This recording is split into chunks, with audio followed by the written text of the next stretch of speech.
Estamos gravando. Bom, inicialmente, bom dia a todos. Quero agradecer a presença de todo mundo no seminário de hoje, dessa semana. Começar também dizendo que semana passada a gente não pôde ter, esse seminário não pôde acontecer na semana passada por pequenos problemas técnicos, né, que a gente aconteceu aqui, por alguns imprevistos, mas passamos por essa semana e a gente acredita que isso não cause nenhum problema para a maioria de vocês. Bom, hoje a gente conta com a presença do professor Carlos André Gnaschi. O professor Carlos, ele tem uma formação na Universidade do Estado de Santa Catarina, UDESC, e também doutorado no CBPF. Bom, e já teve participação profissional, ele já teve, já pôde participar lá na Universidade de Indiana, nos Estados Unidos, na Universidade Estadual de Londrina, e esteve também na Unifap, Universidade Federal do Amapá, onde ele foi professor por um tempo por lá. Atualmente ele é professor na Universidade Tecnológica Federal do Paraná, na UTFPR, e hoje ele vai conversar com a gente a respeito de dualidades, partícula-vórtice e seu papel na construção de teorias de campos efetivas para o efeito Hall quântico. Professor Carlos, por favor, fique à vontade. Com relação a perguntas, você prefere que as pessoas façam pergunta durante a apresentação, ao final? Como é que você prefere? Não, eu prefiro que, se possível, fazer durante aí, que daí já pega o time aí da questão, né? Pode interromper se quiser, não tem problema. Perfeito, perfeito. Então, professor, o tempo é todo teu, tudo bem? A gente não conta tempo. Eu estou vendo aqui que todo mundo está com o microfone e vídeo desligado. Eu agradeço a todos, é bom porque não pesa muito a gravação, tá joia? Professor, fique à vontade. Então tá. Bom, bom dia a todos. Obrigado, Igor, pela apresentação e obrigado também aos organizadores aí dessa série de seminários aí, né, da teoria quântica de campos do Brasil aí, né? Então, gostaria então de agradecer esse convite pelo seminário. Infelizmente aí não deu para a gente apresentar na semana passada e espero que não tenha causado aí muito prejuízo aos organizadores aí para readequar o programa das apresentações. Mas então, eu vou começar a minha apresentação aqui, né? O Igor já falou o título, e vocês já puderam também ver no e-mail de vocês, né? Eu vou tentar falar sobre... Todo mundo tá vendo bem aqui a apresentação? Eu acho que estamos sim. Ok, então tá bom. Então, o título é esse, né? Dualidades partícula-vórtice e seu papel na construção de teorias de campos efetivas para o efeito Hall quântico. Eu já vou falar um pouquinho sobre, né, o que exatamente vou falar nessa apresentação, mas antes eu queria só mencionar, né, que os principais pontos dessa discussão, eles foram realizados, né, em conjunto com o professor Pedro Gomes, da UEL, o Júlio, que é aluno de doutorado aí orientado pelo professor Pedro, e o Renan Lipinski Juzinkas, que ele está na República Tcheca, lá no Instituto de Física, trabalhando lá e também colabora com a gente, né? Então, a gente publicou um artigo recentemente, nesse ano, na Physical Review B, eu vou depois passar a referência, e os resultados principais que eu vou discutir nessa apresentação estão contidos nesse artigo, tá? Então, eu queria só para começar falando, né, eu queria... o foco principal vai ser essa questão da dualidade partícula-vórtice e no seu papel em teorias teorias de campos que apresentam um ordenamento topológico, né?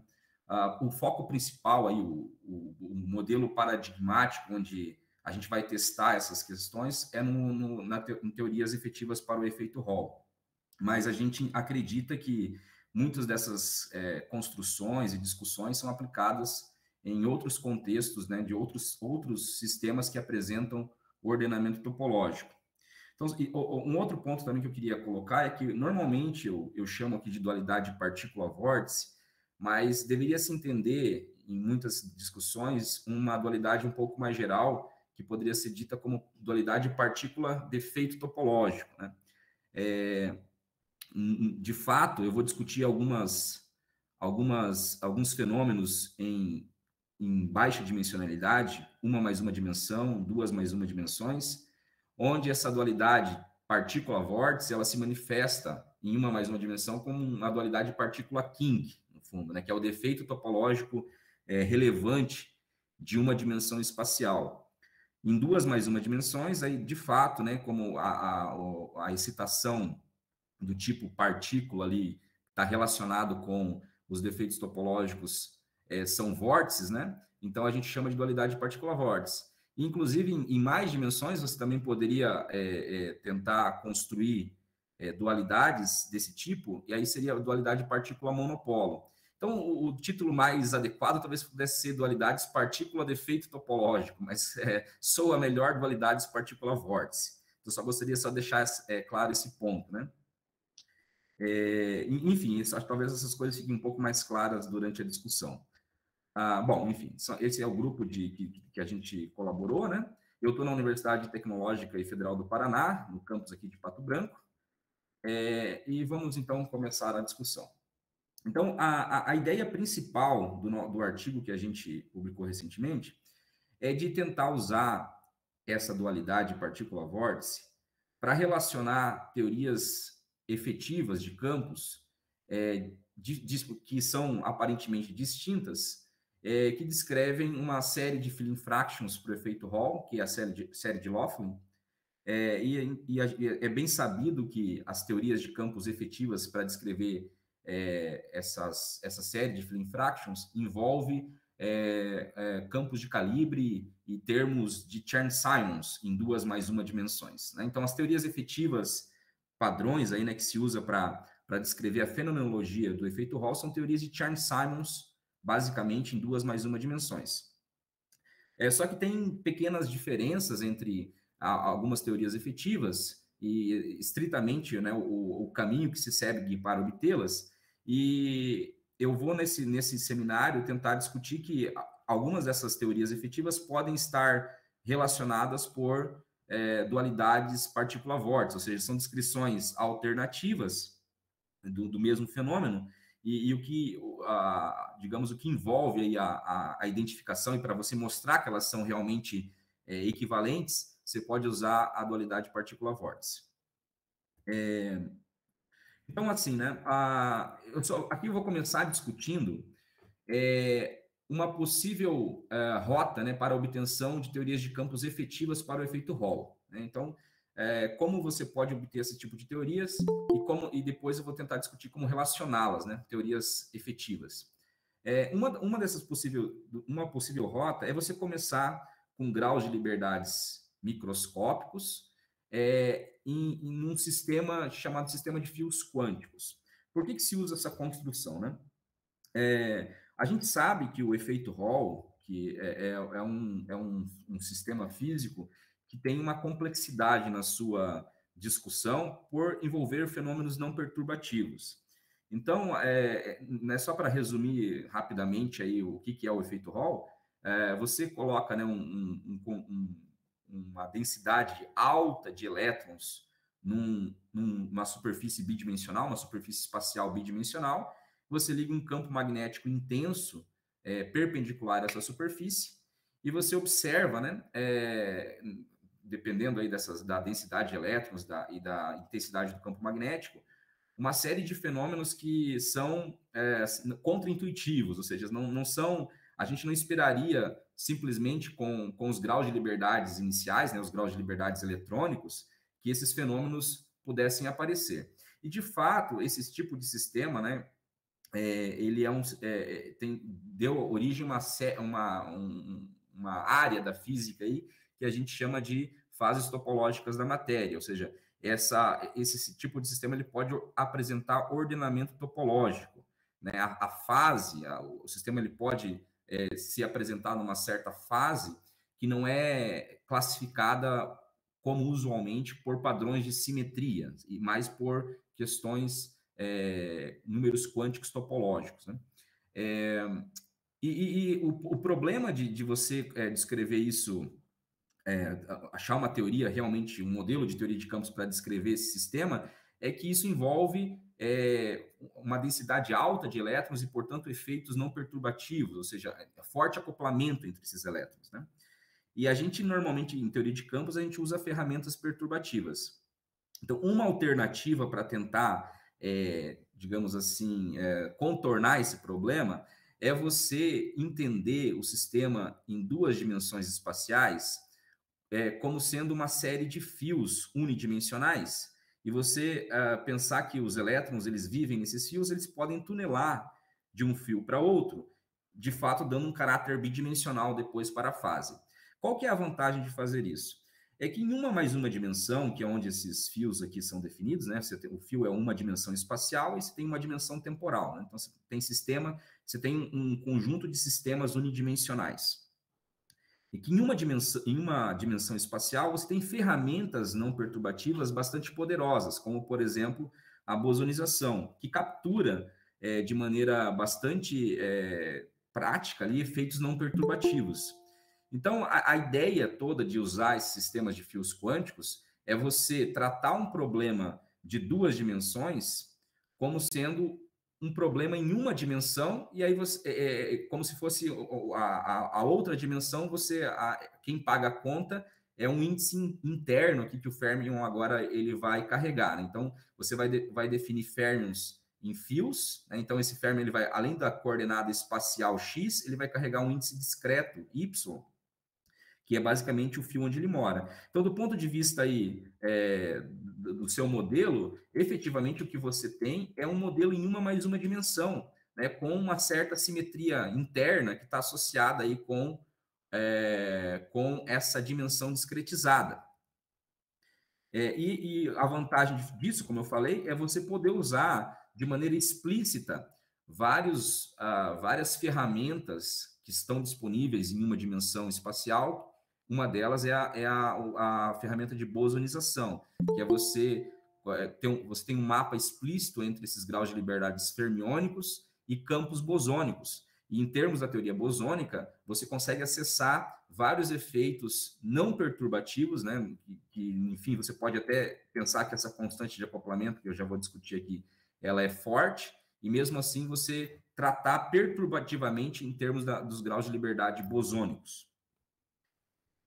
Então, qual que é a ideia aqui, né, para construir, por exemplo, a teoria efetiva para essa série de filling fractions, né, que é do efeito Hall fracionário, descrito ali pela série de Laughlin, né, onde a filling fraction, que é a densidade de elétrons, basicamente ali, é 1 sobre m, onde m é um inteiro, né? Então, aqui vai aparecer esse m aqui nessa interação. Esse m é um número inteiro, pode ser par ou ímpar, e essa hamiltoniana de interação, que eu vou discutir um pouquinho, ela basicamente dá a fenomenologia aí para essa série de filling fractions caracterizada por 1 sobre m, onde m é um inteiro. Como é que a gente constrói isso, né? Primeiro, a gente define uma hamiltoniana livre nos fios, né? Então, no fundo, você tem aqui uma série de sistemas desacoplados que são fermions livres em uma dimensão espacial. Note que aqui tem um caráter relativístico, essa hamiltoniana, que no fundo a gente está fazendo uma expansão aí em torno da superfície de Fermi, né? Então, você só está pegando graus de liberdade de baixas energias, esse VF seria a velocidade de Fermi, né? Seria uma expansão em torno do momento de Fermi, que é a densidade máxima ali do ground state, né? Então, quando você faz essa expansão, você recai numa forma da hamiltoniana que é basicamente relativística, né? A sua forma, né? Só muda a velocidade da luz aqui.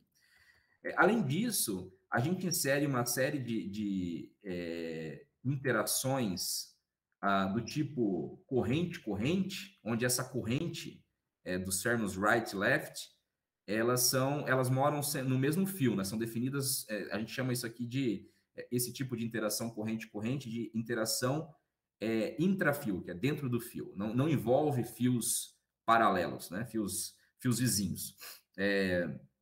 Então, esse tipo de interação, no fundo, ele apenas renormaliza a Hamiltoniana livre. Então, não dá um efeito estritamente de interação. Você pode mostrar isso tanto na teoria fermiônica, fazendo aí regularização por point splitting, ou você pode também ver isso claramente quando você bosoniza o modelo, que esses operadores aqui, essencialmente o que eles fazem é renormalizar essa velocidade de Fermi e renormalizar o campo livre do Fermi. Então, a gente só insere ele para fins de renormalização, né? Não dá um caráter realmente de interação. O que transforma esse sistema de fios, esse sistema desacoplado, estritamente numa fase bidimensional, num sistema bidimensional, é esse operador de interação, que é essa Hamiltoniana de interação, que envolve, como vocês podem ver, aqui interações entre fios vizinhos, né? Então, você tem aqui fermions left e right definidos num fio Y, que interagem com fermions left e right em fio Y mais 1, né? E aqui tem mais o hermitiano conjugado para que essa interação aqui seja real.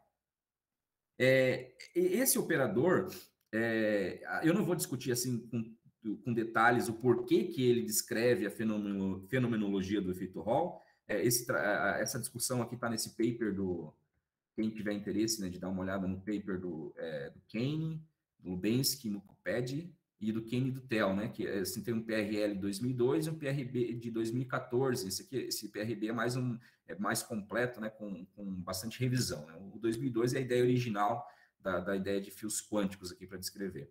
E lá ele discute, né, vários espalhamentos que podem ocorrer entre os fios para dar origem às propriedades do efeito Hall, né? Eu aqui vou assumir, então, esse operador, né? Aqui esse M, como eu disse, ele tem a ver com a filling fraction, né? Isso aqui vai descrever a filling fraction 1 sobre M do efeito Hall.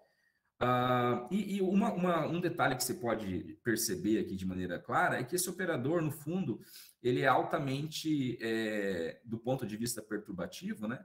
Ele é altamente irrelevante, né? Porque você tem aqui, enfim, um conjunto aqui de basicamente M fermions no mesmo ponto, e a gente sabe pela estatística fermiônica que isso daria zero, fermions livres no mesmo ponto daria zero. Só que esses fermions, estritamente, eles são fermions interagentes, então é um operador interagente, né? Então você tem que, para entender isso aqui de maneira um pouco mais detalhada, você teria que fazer uma regularização por point splitting, e aí você levantaria operadores irrelevantes que vêm desse operador aqui, só que do ponto de vista não perturbativo, né, se essa constante de acoplamento G, ela pode ter uma dimensão de massa, mas só de uma potência de massa, mas você pode ter um parâmetro que multiplica ela, que pode ser consideravelmente forte para que você tenha fenômenos de fato importantes em baixas energias. E de fato isso ocorre e pode ser visto de maneira mais explícita quando você bosoniza esse sistema. Então, se você faz, que eu vou discutir agora, usa agora um mapa de bosonização, você percebe que, de fato, esse operador aqui, dependendo das relações entre as constantes, entre os parâmetros do modelo, ele pode ser um operador relevante. Então, a ideia é mais ou menos essa, né? Então, você tem uma Hamiltoniana livre e uma Hamiltoniana de interação construída aí localmente com fermions, né, no mesmo ponto, e acoplando entre fios vizinhos. Como é que você, então, entende aí como é que você pode discutir os fenômenos de baixas energias? O mapa, como eu falei, é bastante importante aí para acessar esses fenômenos, é o mapa de bosonização, que é um mapa que aqui, né, ele está construído em uma mais uma dimensão. Então, você entende que cada férmion, né, cada um dos férmions com esse rótulo Y, ele está relacionado com campos bosônicos φ e θ, que são esses campos φ e θ, eles são pares canônicos, basicamente, né? Então, no fundo, você tem um campo bosônico para um férmio. Esse campo bosônico ele é compacto, né? O campo φ no fundo, é um ângulo, é uma variável angular. E o θ está relacionado com o momento canonicamente conjugado ao φ, né? Então, esse é um mapa bastante conhecido, né, na literatura e assim, tem discussão sobre fenômenos envolvendo aí, né, discutindo bosonização desde a década de 60, 70. E é uma importante ferramenta para você acessar fenômenos não perturbativos em uma mais uma dimensão. Então, essa é a ideia da construção de fios quânticos. É você usar essa discretização de uma dimensão para poder, basicamente, usar o mapa de bosonização e acessar esses fenômenos não perturbativos. Então, com essa construção, você consegue mostrar uma série de propriedades aí que realmente aquele operador apresenta de poder dar conta aí dos fenômenos do efeito Hall fracionário, por exemplo, né? Na série de Filling Fraction de Laughlin. Aqui, a ideia nossa é tentar comparar essa teoria agora bosônica com teorias efetivas para o efeito Hall, onde você não parte dessa construção microscópica, né? Então, quem tem aí uma certa familiaridade aí com essa discussão de teorias efetivas para o efeito Hall, conhece aí essa construção em termos de campos de calibre e principalmente o termo de Chern-Simons, que dá as propriedades relevantes para esse tipo de sistema. Então, de alguma maneira, essa Hamiltoniana 1 aqui, ela em baixas energias, depois que você toma o limite do contínuo novamente, e de fato você recupera aí um sistema bidimensional, deve ser equivalente a alguma teoria com campo de calibre que tem o termo de Chern-Simons como sendo o termo mais importante ali para dar a fenomenologia do efeito Hall. Então, esse é um dos pontos principais, e a gente fez, nesse grupo aí que eu colaboro com o Pedro, né? Acho que nesse paper, acho que estava eu e o Pedro e um outro aluno de doutorado, o Wesley Fontana, a gente publicou um trabalho onde a gente, de fato, sai dessa Hamiltoniana e relaciona esses graus de liberdades bosônicos com graus de liberdades macroscópicos em termos de campos de calibre e mostra que esse modelo é equivalente à teoria de Maxwell-Chern-Simons em 2 mais 1 dimensões. Então, esse trabalho acho que foi publicado no ano passado, retrasado, não lembro bem. E o ponto é que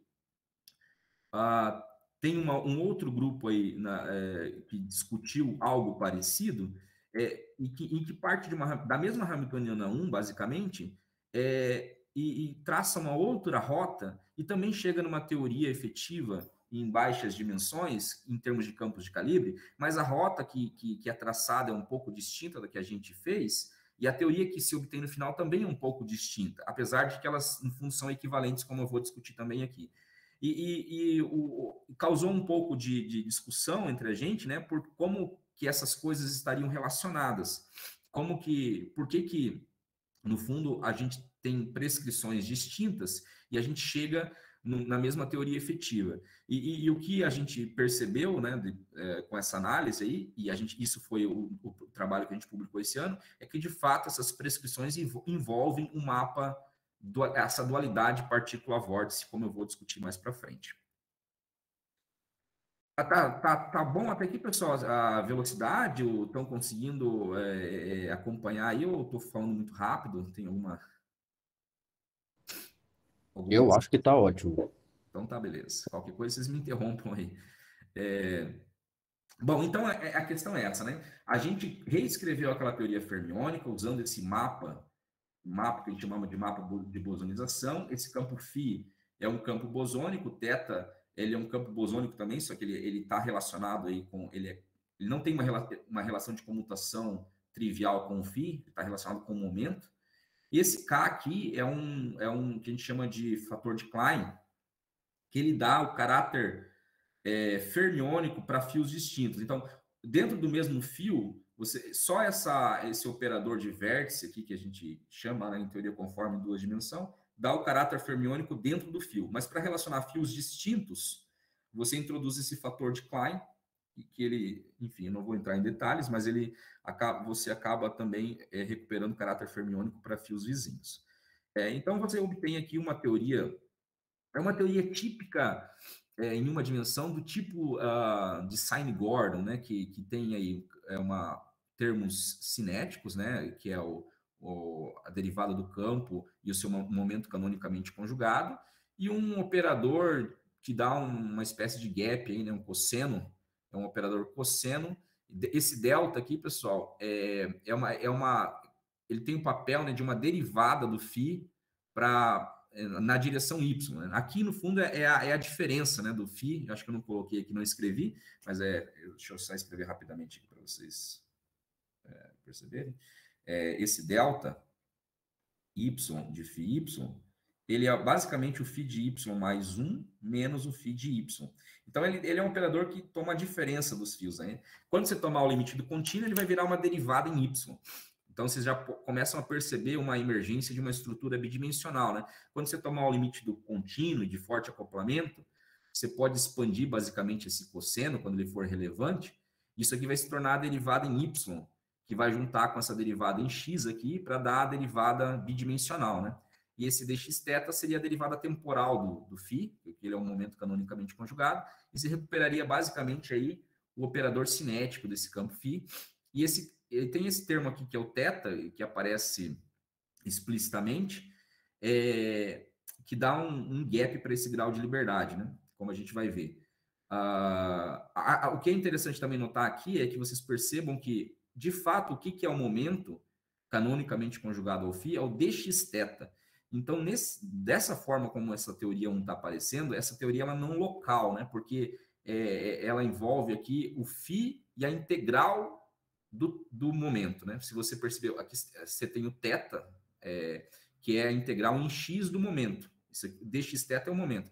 Então, é uma teoria nesse sentido não local, né? E a gente vai ver que uma boa parte da construção da teoria efetiva é tentar deixar essa teoria com uma cara local, né? Introduzir campos auxiliares para que essa hamiltoniana venha de um modelo de campos locais. Bom, então aqui, né? Eu vou comentar aqui sobre como que esses autores que está publicado isso aqui, isso é 2019, esse paper, eles adotam uma prescrição. No fundo é uma prescrição, tem uma certa motivação que é discutida no paper, mas é um guessing que você faz, você sabe mais ou menos onde que você quer chegar e você tenta fazer ali uma cozinha ali, né, para tentar relacionar como você relacionar esses graus de liberdade bosônicos aqui com campos de calibre para que essa hamiltoniana seja equivalente a uma hamiltoniana que contém o termo de Chern-Simons, né? Que a gente sabe que é a teoria efetiva em baixas energias que descreve a fenomenologia do efeito Hall fracionário, do efeito Hall quântico em geral, na verdade. Então, qual que é a prescrição que esses autores aqui fizeram? Então, aqui, né, como eu disse, tem uma certa motivação, mas eu não vou, se alguém quiser, eu posso fazer algum comentário, mas ele basicamente relaciona aqui esses campos derivada do campo diretamente com o campo de calibre. Então, aqui, dx φ ele relaciona com a componente 1 de um campo de calibre, que eu chamei de alfa, e essa outra combinação que aparece no argumento do cosseno seria a segunda componente desse campo de calibre. Né? Então, como você quer aparecer uma estrutura em duas dimensões espaciais, o campo de calibre tem que ter duas componentes espaciais. Né? E, de fato, com essa prescrição aqui, basicamente se faz um guessing, se você calcular a relação de comutação desses campos, você vê que é uma relação de comutação compatível com o que a gente vai ver que com a hamiltoniana do modelo autodual, que é uma hamiltoniana que tem um termo de Chern-Simons, quer dizer, a dinâmica de um termo de Chern-Simons, e mais um termo de massa para o campo de calibre. Esse modelo é chamado de modelo autodual. Que também é um modelo bastante conhecido aí na literatura desde a década de 60, se eu não me engano. O que também essa prescrição te mostra, se você tomar aqui, né, a derivada cruzada, né, se calcular o campo magnético associado a esse campo de calibre, é que esse campo magnético associado a esse campo de calibre, ele é proporcional à densidade de carga dos graus de liberdades originais. Então, na verdade, você pode definir nesse sistema de fios quânticos aí uma carga, esses campos eles estão carregados, né, eletromagneticamente, E a densidade de carga desses campos está relacionado com o θ, com o momento canonicamente conjugado. Então, esse ρ, basicamente, é o dx-θ, né? Que é a densidade de carga que essas partículas carregam.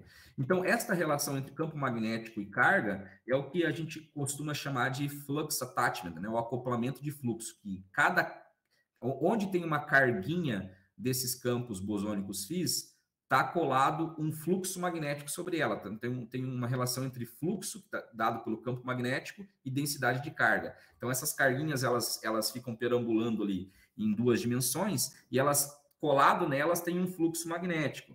Então,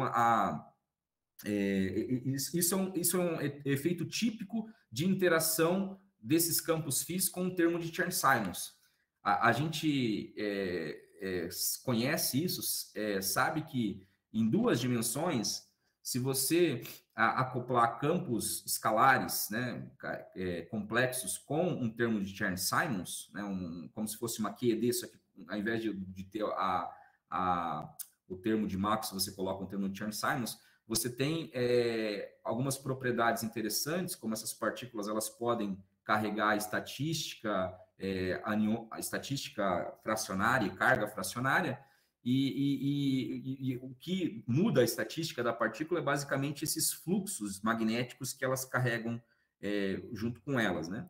Então, percebam que essa prescrição aqui, ela começa realmente a tomar uma cara aí, né, do que você gostaria que aparecesse como fenomenologia do efeito Hall. E, de fato, só usando essa prescrição ali desses autores, né, você chega nesta hamiltoniana.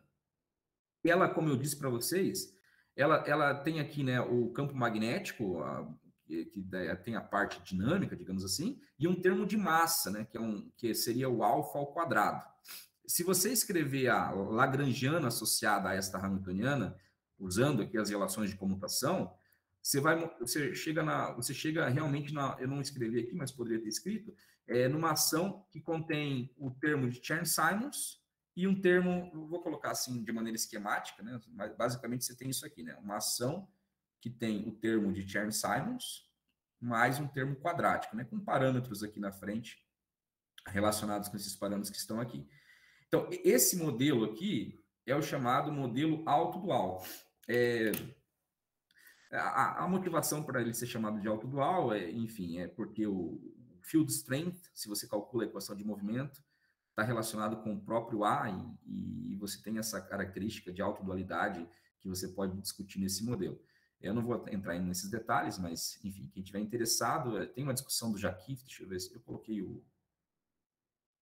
a referência em algum lugar. Bom, depois eu mostro para vocês. Enfim, esse modelo, ele tem aí as propriedades necessárias para descrever a fenomenologia do efeito Hall, mas ele não está com uma cara ainda mais comum para as teorias efetivas, pois justamente por causa desse termo de massa, né? E de fato você mostra, inclusive nesse paper do Jacques, que esse modelo autodual ele é dual a um modelo de Maxwell-Chern-Simons. Então o caráter topológico aí da teoria está todo no termo de Chern-Simons. E a parte do termo de Maxwell dá uma dinâmica para esses graus de liberdades topológicos, né, que vem do Chern-Simons, né, dá vida para esses graus de liberdades topológicos aí.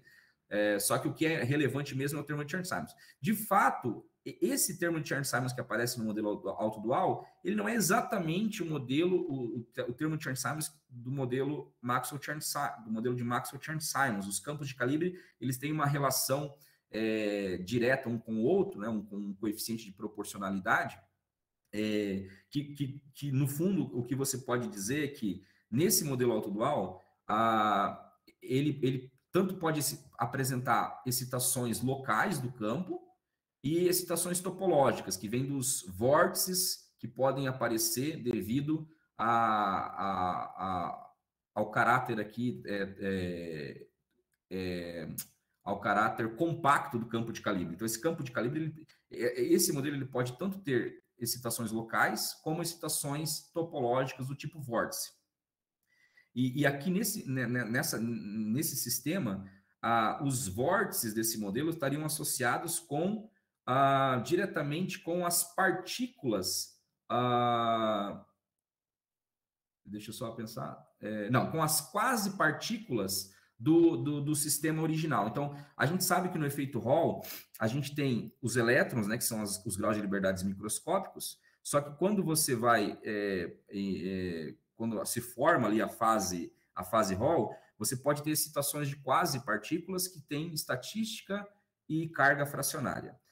Essas excitações de quase partículas, nessa construção desse modelo autodual, elas moram aqui, seriam os vórtices desse modelo. E as excitações de partículas seriam os elétrons originais, né? Ou partículas com os números quânticos dos elétrons, né? Porque os elétrons originais, de fato, eles não são excitados, mas em baixas energias você tem um avatar lá do elétron que carrega os mesmos números quânticos, é um ânion, que é uma cópia do elétron, né? Com os mesmos números quânticos. Então, e no modelo de Maxwell-Chern-Simons troca esse papel. O que é... Então, e aí que começa a aparecer a estrutura da dualidade partícula-vórtice. Que a própria dualidade que aparece no paper do Jacquiw, que lá não está discutido dessa forma, é simplesmente um mapa que você constrói explicitamente, entre o modelo autodual e o modelo de Maxwell-Chern-Simons, é também um tipo de dualidade partícula-vórtice. Então, eu vou voltar nesse ponto, mas só para começar a falar sobre essas ideias, né? Bom, aqui você pode tomar um limite isotrópico, se você quiser, né, deixar isso aqui um pouco mais apresentável, mas não é necessário, né? E aí a gente pode falar aqui de uma prescrição alternativa. Então, a gente tem, por um lado, essa prescrição desses três autores aqui, que foi discutida nesse trabalho, e no nosso trabalho, né, que a gente publicou basicamente simultaneamente ao deles ali, a gente faz uma outra prescrição. E notem que aqui já começa a ter uma coisa um pouco estranha, né, porque no nosso caso a gente relaciona os mesmos graus de liberdades aqui bosônicos com field strength, não com campo de calibre diretamente, mas com campo elétrico e magnético. Então tem uma diferença aí clara, né? Não deve ser o mesmo campo de calibre, né? O dele e o nosso. Mas, de fato, a gente constrói também, faz uma prescrição, meio que a ideia é um pouco parecida, no sentido de que é uma prescrição que a gente mais ou menos também fez alguns testes, sabia algumas relações e tentou, na força bruta ali, chegar na hamiltoniana de Maxwell-Chern-Simons. De fato, você consegue obter essa hamiltoniana com a álgebra relacionada correta aqui para a teoria de Maxwell-Chern-Simons, e você chega nesse modelo diretamente, né, com essa prescrição que a gente faz aqui, você chega diretamente, então, dessa teoria em termos dos campos bosônicos θ e φ, em uma teoria de calibre que tem uma dinâmica aí governada principalmente, né, o caráter topológico dela, né, pelo termo de Chern-Simons. E como eu falei para vocês, como que essas duas teorias efetivas, né, modelo autodual e modelo de Maxwell-Chern-Simons, elas são de fato equivalentes, né? Então tem esse paper aqui de 84 do Deser Jacquiw, em que ele mostra essa equivalência entre esses dois modelos. Como eu disse, nesse paper, se vocês forem ver, ele constrói uma ação interpolante, mas ele não discute ali, de fato, por que eles são duais e se tem alguma coisa mais profunda nessa equivalência, né? Então, nesse nosso trabalho, a gente também discute isso, que, de fato, essa dualidade aqui, ela pode também ser vista como uma dualidade partícula-vórtice, né? Essa dualidade entre Maxwell-Chern-Simons e o modelo autodual.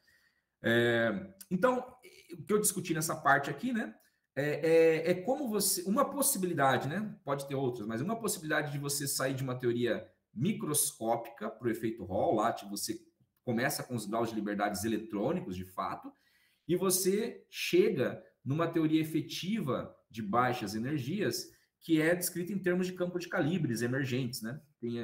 Aqui, então, esses graus de liberdade são graus de liberdades macroscópicos, né? Eles são, digamos, capturam aí a dinâmica coletiva desses graus de liberdade microscópicos do efeito Hall. Tá? Bom, esse é um resumo desses dois trabalhos que foram publicados lá em 2019, em que se adota essas prescrições diferentes. E a gente começou a pensar nisso no ano passado, mas a gente então queria entender melhor, né, por que a gente faz essas prescrições diferentes e você chega na mesma teoria efetiva, ou se tem alguma coisa a mais aí nessa discussão. E nesse caminho a gente conseguiu realmente relacionar essas prescrições e também entender, na verdade, um pouco mais profundamente por que essas prescrições funcionam, né? O que está por trás dessas prescrições, né? Então, para entender essa discussão, a primeira coisa, primeiro, eu agora vou discutir a prescrição que foi feita no trabalho lá do Hanson, Imamura e Totsuka, como que ela emerge de maneira um pouco mais natural, né? Então, isso aqui não está no paper deles, mas, então, como eu falei, a gente entendeu alguns aspectos a mais nesse nosso trabalho. Então, o que acontece, né? Você pode colocar diretamente aquele modelo em termos dos campos θ e φ, que basicamente eu construí a ação relacionada com a hamiltoniana que vem lá da bosonização original, né? Você pode colocar diretamente esse modelo, colocar ele dentro de uma estrutura de calibre. Então, aqui não é óbvio que tem uma simetria de calibre escondida aqui, mas você pode fazer ela emergir. Você pode começar a perceber isso primeiro pela forma que aparece o argumento desse operador, né? Ele tem aqui uma derivada em y de φ e tem um termo que está sobrando aqui, que ele lembra um acoplamento mínimo, como se fosse uma componente 2 de um campo de calibre.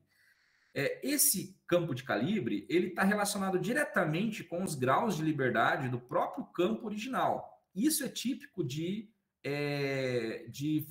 desse fenômeno de flux attachment, que a gente chama isso de campo de calibre estatístico, que ele é um campo de calibre que ele não é dinâmico, ele está ali para dar uma interação de longo alcance entre os graus de liberdade do campo bosônico original. Então tem um paper até do Hanson que ele discute teoria de Ginzburg-Landau para efeito Hall, em que ele discute um pouco sobre assim a origem desse campo estatístico. E de fato, se você olha para essa hamiltoniana e você identifica esse campo, esse termo aqui, basicamente como um campo de calibre, você percebe que isso é exatamente a teoria, o modelo de Ginzburg-Landau, num calibre fixado, alfa 1 igual a 0, né? Então, você está fixando um calibre, já que você tem essa liberdade, né? essa simetria de calibre emergente, se você fixar, né, você não tem o acoplamento mínimo com a derivada x. Então, você consegue identificar diretamente isso aqui, esse modelo, com o modelo autodual. Desculpa, com o modelo de Ginzburg-Landau para a fase Hall. Então, beleza. Isso aqui você pode ver calculando o campo magnético. Se você calcular o campo magnético desse campo de calibre, você reobtém aquela relação entre fluxo e carga, né? Onde tem uma densidade de carga, tem uma densidade de fluxo que é carregada junto. Para você implementar essa identidade desse campo de calibre com a densidade de carga, você pode usar um campo auxiliar, um multiplicador de Lagrange. Eu introduzi aqui esse alfa zero, para impor essa relação dinamicamente, ou seja, né, você... Opa, desculpa, eu voltei muito aqui. Vou voltar aqui, desculpa.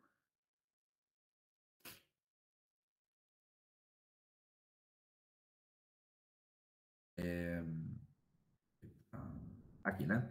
Então, essa ação S, né, essa ação 3 aqui, junto com essa prescrição, você pode impor, não de uma maneira explícita, assim, mas como uma maneira que venha das equações de movimento mesmo, que seja uma coisa dinâmica, né? Que, no fundo, se você integrar esse grau de liberdade alfa zero, você recupera a ação 3 que eu coloquei lá em cima.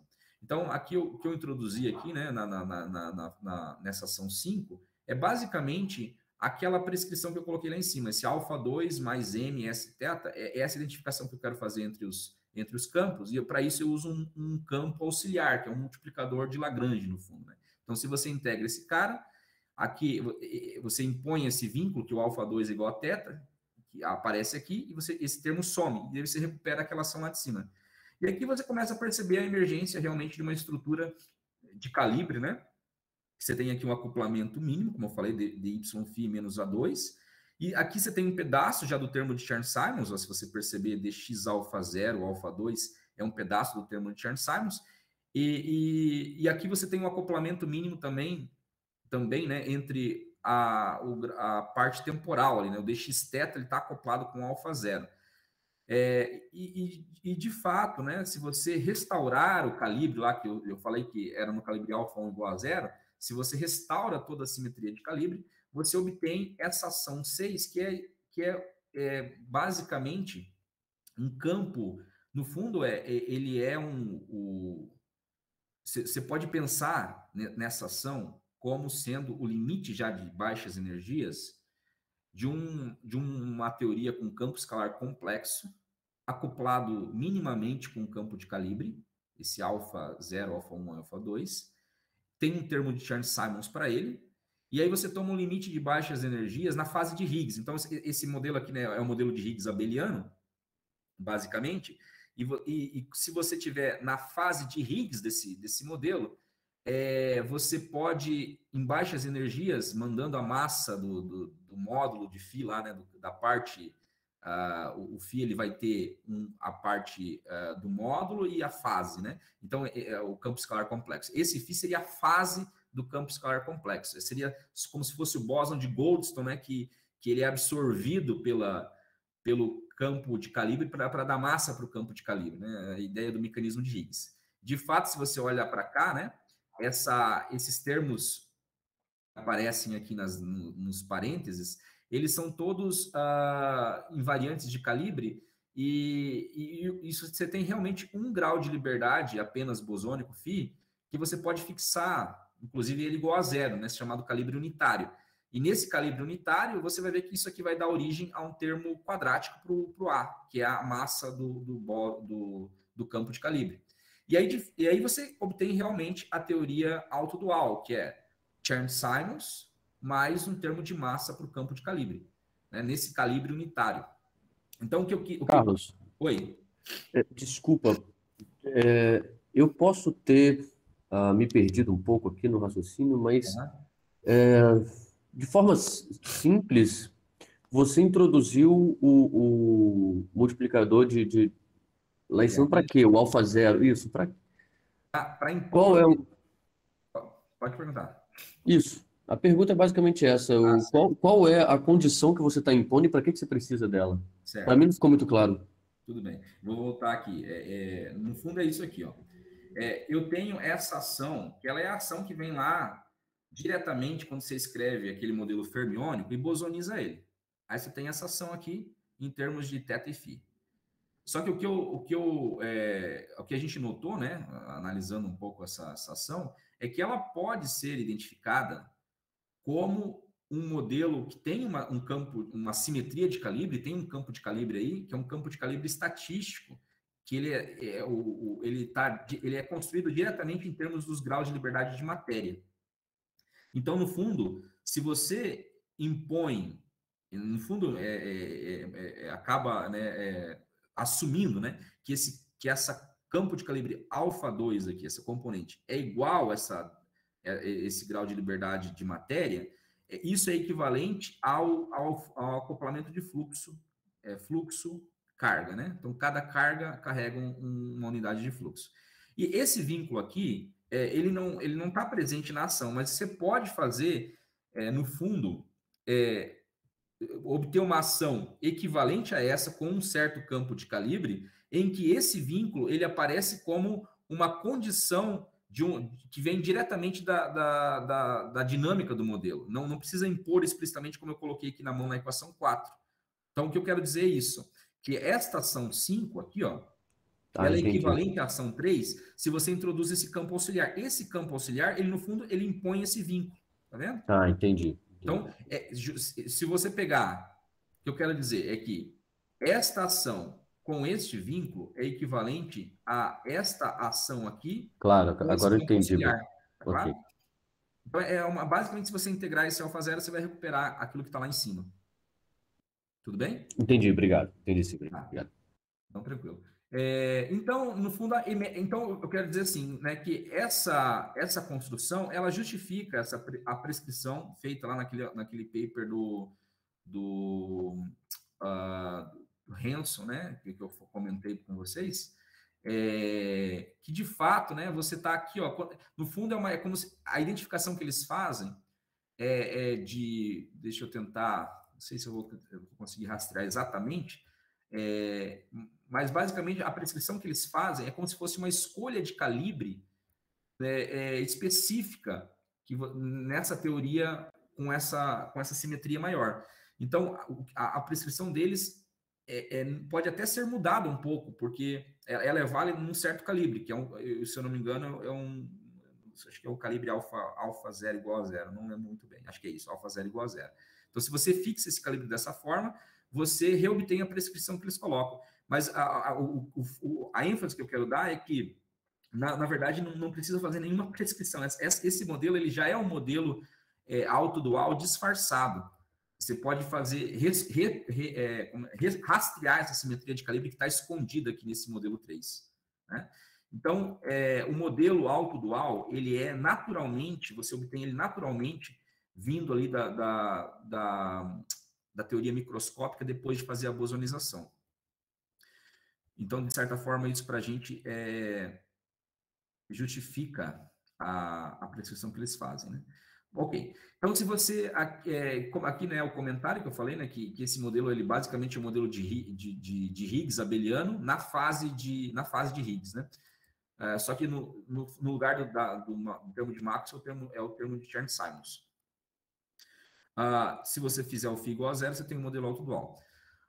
Agora, como que a gente pode obter o nosso mapa lá que a gente fez, né, que não é esse mapa feito pelo Hanson ali, a partir dessa construção? Então, a ideia aqui o que eu vou fazer agora, pessoal, é fazer o seguinte, né? Eu vou começar novamente com essa ação 3, vou começar com essa ação aqui, ó, e vou fazer uma dualidade, um mapa de dualidade do tipo partícula-vórtice. Eu vou explicar um pouco melhor o que significa esse mapa, né? Que no fundo, essa dualidade partícula-vórtice, ela está presente em vários modelos em que tem uma estrutura topológica mais rica, né? Em que o vácuo tem uma estrutura topológica que permite que esses campos física, que o campo compacto, possa ter excitações não triviais do ponto de vista topológico. Né? Pode ser uma excitação em duas dimensões espaciais, essas configurações podem ser configurações de vórtice. Né? Esse campo φ ele pode se enrolar na fronteira da variedade bidimensional e produzir um vórtice. Então, esse tipo de teorias, né, onde os campos eles têm esse caráter compacto, em que eles podem apresentar graus de liberdades topológicos, pode ter, você pode conseguir construir esse mapa de dualidade, onde você relaciona dois modelos da seguinte forma. Nesse modelo original, o campo φ, que é o campo fundamental, ele tem excitações locais, que são lá, quando se faz a expansão de Fourier, dos modos de Fourier, você faz teoria de perturbação, você tem por exemplo, você fixa as condições de contorno triviais e você vê as ondinhas harmônicas ali que funcionam como as partículas. Isso é que a gente chama de excitações locais. Mas, por outro lado, você pode impor condições de contorno não triviais em que esse campo φ ele pode apresentar essas configurações topológicas não triviais. Então, você pode ter esses dois tipos de excitações nesse modelo. E você consegue construir, muitas vezes, um mapa que envolve o campo escalar original em um outro campo dual a ele, em que os papéis trocam, né? O que seria excitações topológicas nesse modelo se tornam excitações locais no modelo dual e vice-versa. Então, esse tipo de mapa é bastante interessante para analisar também vários efeitos não perturbativos. Por quê? Porque normalmente existe uma relação de acoplamento forte e fraco entre excitações locais e excitações topológicas. Então, é difícil você acessar, por exemplo, perturbativamente, a fenômenos envolvendo essas configurações topológicas. Por exemplo, espalhamento de vórtices, né, decaimento de vórtices, sei lá, né, fenômenos envolvendo excitações topológicas nesse modelo original. Mas se você encontra um modelo dual, onde essas excitações topológicas se manifestam como excitações locais, então você pode usar todo o ferramental usual de teoria de perturbação para discutir no modelo dual a dinâmica das partículas usuais, que nesse modelo são as excitações topológicas, né? Então, por isso que essa é uma das vantagens, né, de você construir explicitamente esse mapa quando é possível, né? Em geral, você sempre assume que é possível, né, desde que tenha que o campo tenha essa caráter, essa riqueza, né, essa estrutura topológica não trivial. Então, em uma mais uma dimensão, você tem o chamado mapa partícula kink. O próprio mapa de bosonização que a gente discutiu lá em cima pode ser visto também como um mapa do tipo partícula kink. Né? Em 2 mais 1 dimensões, você tem esses modelos que apresentam dualidade partícula-vórtice, e em 3 mais 1 você pode ter modelos que apresentam dualidade partícula-monopolo. Né? Então, o que a gente fez aqui agora é partir dessa ação 3 e implementar esse mapa de dualidade partícula-vórtice, e a gente vai ver que isso vai ser equivalente, a ação que a gente vai obter, no final das contas, é a ação de Maxwell-Chern-Simons. Então, já, né, eu sei que é bastante informação aí na discussão, mas já para adiantar e tentar localizar a história, é a seguinte, né, para resumir aí. Se você sair da teoria microscópica envolvendo graus de liberdade eletrônicos e faz o mapa de bosonização, você cai de uma maneira natural em baixas energias no modelo autodual, que é um termo de Chern-Simons e um termo de massa para o campo de calibre. Agora, se você pega esse modelo bosonizado e implementa o mapa partícula-vórtice nele, antes de tomar o limite de baixas energias, você vai cair no modelo de Maxwell-Chern-Simons. Então, o que a gente está mostrando é que as prescrições que nós fizemos no nosso artigo estão relacionadas com as prescrições que esses outros autores fizeram no artigo deles por um mapa partícula-vórtice que está escondido aí, né? A gente não percebeu isso, mas agora a gente entendeu isso melhor, que no fundo o campo de calibre que eles introduzem está relacionado com o nosso campo de calibre, não diretamente, mas por um mapa também de partícula-vórtice. Tá? Então, é mais ou menos essa ideia que eu vou tentar colocar agora, né?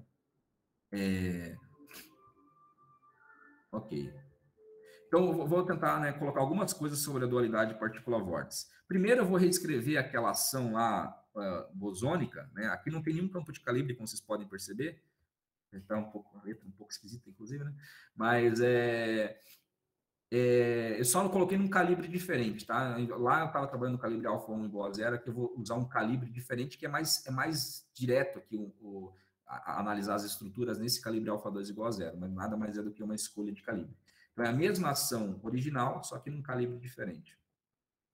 Ok. O que é um mapa partícula-vórtice nessa estrutura, né? Essa discussão aqui tá bem feita aqui, quem quiser dar uma olhada, nesse paper aqui do Mroz, Alicia e Motrunich, né? PRX de 2017.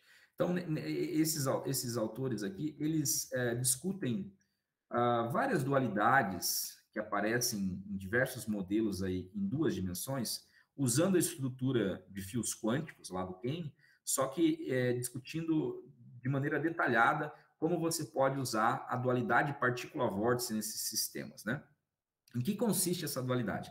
Então, você começa com um campo φ e θ, né, original, e você mapeia esse campo em um φ-til, θ-til, que ele está definido, inclusive, aqui, ó, se você perceber, numa rede dual, né? Então, ele são uma rede de fios que está entre os fios originais, né? Y menos meio e Y mais meio. Então, você tem uma rede dual, onde esses campos φ e θ estão definidos. E a relação entre φ-til e θ é uma relação não local, inclusive, né? Vejam só, a função que aparece aqui, ó, a função sinal, né? Função sinal, no fundo é uma integral, né? Você está fazendo uma soma dos tetas de todos, na rede de todos os fios, só que se você escolhe um fio Y, um certo fio Y, para a direita do fio Y, você faz essa soma com sinal positivo e para a esquerda você faz com sinal negativo, você muda de sinal, né? Então, no fundo, é uma integral onde, depois eu vou mostrar no contínuo como é que fica esse mapa, você vai ver que só muda o limite de integração ali. Então, no fundo, eu até escrevo aqui, ó, de maneira um pouco mais sugestiva, né? Esse operador como um delta na menos 1. Esse delta na menos 1 é a inversa da derivada discreta, né? Que é a integral, basicamente. A integração, quando você vai no contínuo, é uma soma, né? Dos tetas. E o teta til, ele é a derivada do φ. Então, ó, o caráter não local está todo nesse operador aqui, né? Talvez não seja tão óbvio, né, que isso aqui vai dar essa questão da dualidade partícula-vórtice, mas não é tão difícil de você perceber isso. Primeira questão é que essa transformação é uma transformação canônica. Ela mantém as relações de comutação intactas. Então, a relação de comutação entre φ e θ é a mesma de φ til e θ til. Então, é uma transformação canônica possível. E, além disso, se você construir o operador de vértice, né, do φ til, esse exponencial de N φ til, desse cara aqui, e você vê como é que esse operador transforma o campo φ, você vê o seguinte, que ele dá um shift na fase de φ, que dessa forma que está desenhado aqui nessa figura. Todos os fios à direita de um certo y, aqui, ó, ganha uma fase de π. Isso é bastante simples de você ver, só usar a relação de comutação de θ e φ, né? Porque o φ til está escrito em termos do θ, e o θ com φ tem uma relação de comutação parecida com essa aqui, né?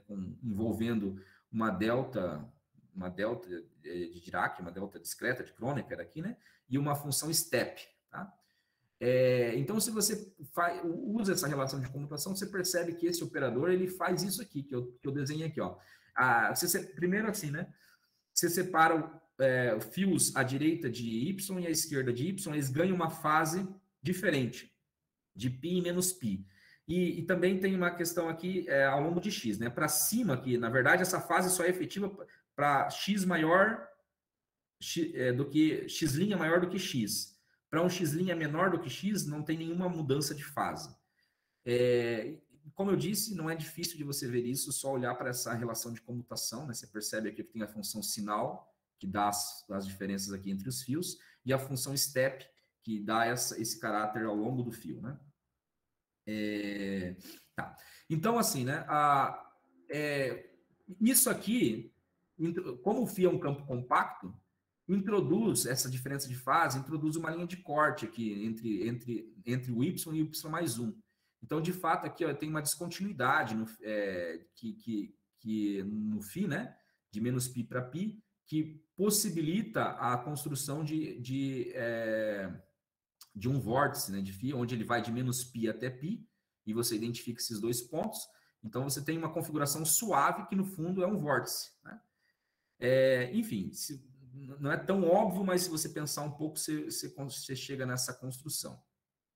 Em termos desses campos duais, que descrevem vórtices do modelo original, então percebam que esse N φ til, ele cria um vórtice de φ, né? A exponencial de φ cria uma partícula, a exponencial de φ til cria um vórtice de φ. Então, por isso está a questão da dualidade. Em termos desses campos duais, aquela teoria original, ela fica uma teoria não local. Isso é aparente aqui pelo aparecimento, por exemplo, desse operador delta na menos 1.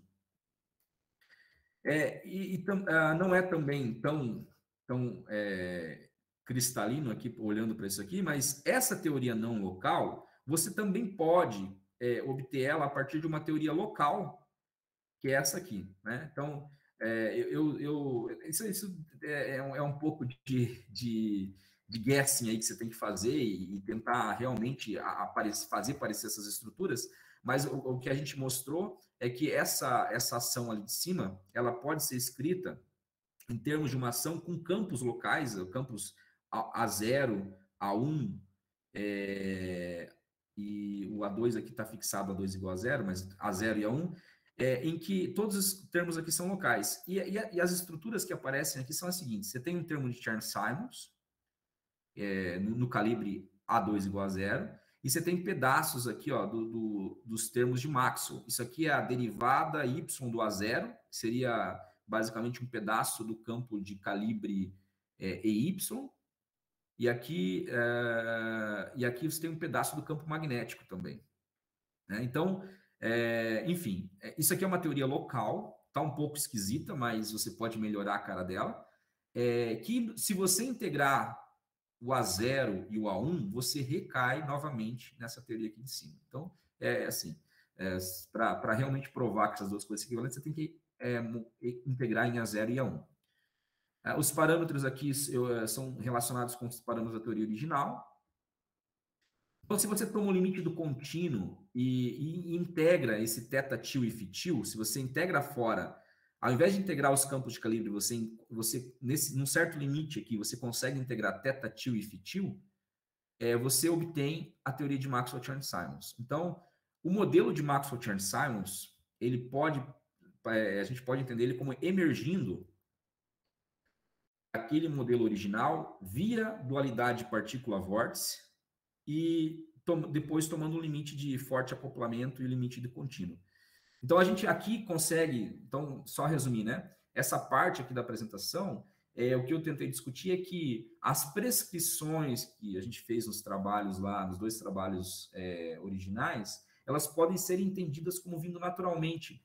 Primeiro, da emergência de você colocar um modelo numa estrutura de calibre que está ali escondida, isso te dá um modelo auto-dual diretamente, e depois fazendo uma dualidade partícula-vórtice no modelo original para você obter a teoria de Maxwell-Chern-Simons. Então, de quebra, você mostra que o modelo auto-dual e o modelo de Maxwell-Chern-Simons estão relacionados por uma dualidade partícula-vórtice. Eu vou para a última parte da apresentação. Eu não sei se tem alguém que tem alguma questão, está tudo certo, querem fazer algum comentário? Eu acho que, por enquanto, eu não vejo nenhuma manifestação. Beleza, tudo bem. Vamos seguir. A última parte aqui do seminário, eu vou tentar colocar de uma maneira mais explícita que as prescrições que foram feitas nos trabalhos realmente envolvem a dualidade partícula-vórtice, porque talvez nessa construção que a gente fez ali foi uma coisa meio indireta, né? Não foi diretamente da prescrição. Aqui eu vou tentar deixar claro que as prescrições que a gente fez, apesar de a gente não ter percebido no momento, no fundo é um tipo de relação típica que aparece em dualidade partícula-vórtice. Então, vamos tentar colocar essa discussão dessa forma. Para isso, eu vou fazer uma breve revisão, muito rápida aqui, né, do tipo de dualidade partícula-vórtice que aparece em modelos de baixa dimensionalidade. Então, eu peguei uma ação bastante simples, uma ação de um campo escalar real livre, né, que ele é compacto, tá? Um campo compacto.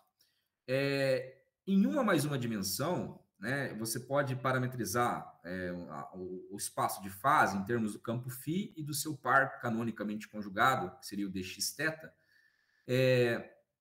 e a dualidade envolve trocar esse par φ-θ por φ-til e θ-til. E, de fato, a dualidade partícula-vórtice pode ser entendida também como uma dualidade winding-momento, também é chamada de dualidade winding-momento, porque relaciona a carga que dá um número de partícula, né? Essa teoria aqui, em 1 mais 1, ela tem uma simetria global, que é uma simetria de shift no φ, que dá uma conservação do número de partículas, que basicamente é integral do momento canonicamente conjugado do φ. Isso aqui é um inteiro, é quantizado pelo caráter compacto do campo e conta o número de partículas de φ. Ao mesmo tempo, esse φ também tem um winding number, que ele pode... se você coloca numa variedade compacta, né, se essa dimensão espacial unidimensional, por exemplo, é um círculo, esse φ ele pode se enrolar no círculo e você pode ter números quânticos não triviais, né? Então, você tem o winding number dele, é basicamente essa integral aqui do Defi, né? Ao longo do círculo, tá? Então, pensando que esse x é um círculo, basicamente. Então, esse campo φ pode se enrolar. Então, você tem o número de carga de excitações locais e o número de winding. E a dualidade envolve você, por um lado, relacionar a densidade de carga com a densidade de winding do campo dual. Então, percebo que essa dualidade aqui, ó, relaciona a densidade de carga do campo original com a densidade de winding do campo dual e vice-versa. Então, é um tipo de dualidade partícula-vórtice que, nesse contexto aqui, a gente chama de dualidade winding-momento, porque relaciona momento com winding. Isso aqui em uma mais uma dimensão. De maneira covariante, você está relacionando aqui uma simetria, uma corrente, né, de Nether, né, de simetria realmente contínua em uma mais uma dimensão, com uma corrente topológica, né, que também uma relação típica que você percebe em uma mais uma dimensão. Então, essa corrente aqui ela é conservada de uma maneira, uma identidade, né? Você tem aqui, se você tomar uma derivada pelo símbolo de Leibniz ser antissimétrico, isso aqui se conserva identicamente.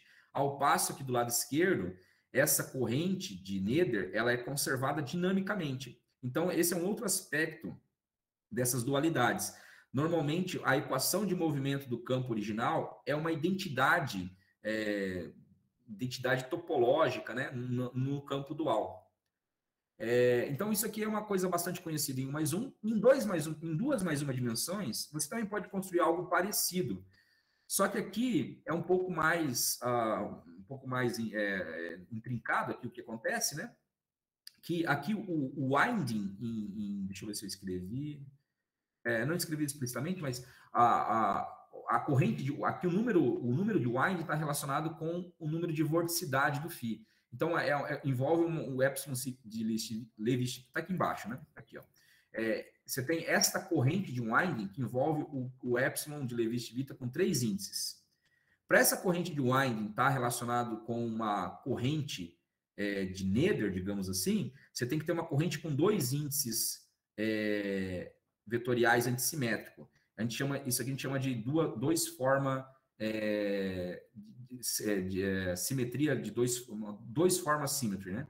É uma simetria generalizada, na verdade, né? Um form symmetry, um form symmetry que está relacionado com uma corrente que é uma dois forma, né? A simetria usual de Nether está relacionada com uma zero form symmetry tem uma corrente um forma. Então, essa estrutura em 2 mais 1 exige uma certa simetria generalizada, mas nada mais se você fizer relações análogas às relações em 1 mais 1 dimensão, você está relacionando densidade do número de winding com momento do campo original. E esse tipo de estrutura aqui é bem conhecido, é o mesmo modelo, só que em 2 mais 1 dimensão, você mostra que o modelo XY, né, de um campo compacto em 2 mais 1 dimensão, é dual ao modelo de Maxwell-Chern-Simons, modelo de Maxwell de um campo de calibre compacto. Então, você está relacionando aqui, ó, o field strength do campo de Maxwell lá, com uma dois forma que é topológica, né? Uma corrente que é identicamente conservada. E vice-versa. A simetria de Nether original do campo escalar está relacionado com a identidade de Bianchi, que, né, se você, a conservação do que está aqui na estrutura de calibre é uma identidade, né, uma identidade de Bianchi. Então, novamente, você tem essa relação entre equação de movimento dinâmica com identidades de Bianchi, né, ou identidades pelo caráter topológico do campo. E como é que a gente pode, então, entender a nossa discussão nesse contexto desse tipo de dualidade winding-momento? Se a gente pegar o momento canonicamente conjugado do modelo de Maxwell-Chern-Simons, ele é um pouco anisotrópico aqui, para adaptar à nossa discussão, mas basicamente é isso, né? Você tem relação dos momentos com os campos elétricos e o campo de calibre explicitamente. Se a gente usar esta relação, que é uma relação simples entre momento e campo,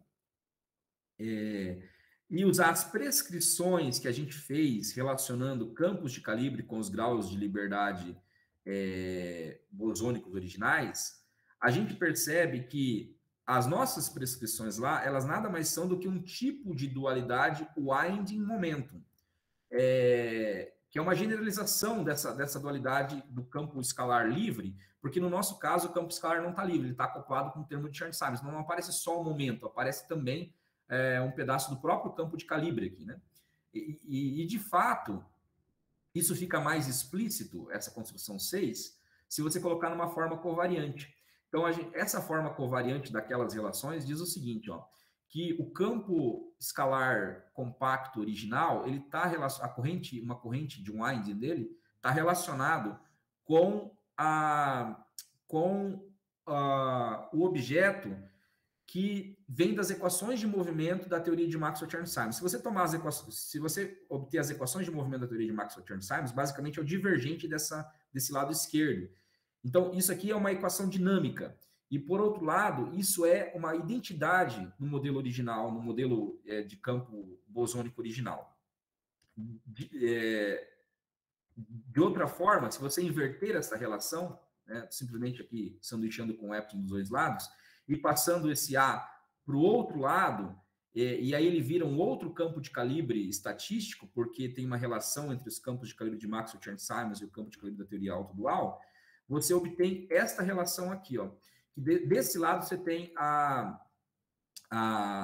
forma lá, que é uma identidade, né, conservada, que vem da identidade de Bianchi, e esse termo do lado direito, ele vem da equação de movimento do modelo original que a gente obteve lá, que é um campo escalar acoplado com um campo de calibre.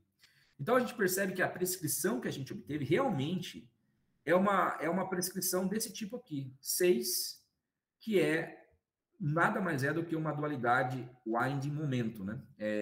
Reescrita aí, adaptada à teoria de Maxwell-Chern-Simons. Voltando a esse ponto, né? O que é o característico aqui? Que uma corrente topológica do modelo original é mapeada numa corrente usual, né? Uma corrente de Nether, que é conservada dinamicamente no modelo original, e vice-versa. Então, essa é a característica principal dessa prescrição que a gente fez. Aqui eu também coloco novamente aquela dualidade descrita em termos dos campos de calibre, essa dualidade aqui, né? Deixa eu... Só para terminar, já faltou para as últimas transparências. Essa discussão que eu fiz foi relacionando campos bosônicos escalares, né, com os campos de calibre, nessa dualidade do tipo winding momento. Mas você também pode vir aqui nessa construção e relacionar diretamente os campos escalares originais com os campos duais e fazer emergir um campo de calibre também dessa construção que foi lá no Alexandre, né? Então, é isso que eu fiz também aqui nessa parte do seminário, essa discussão, né? Que aquelas próprias dualidade ali original,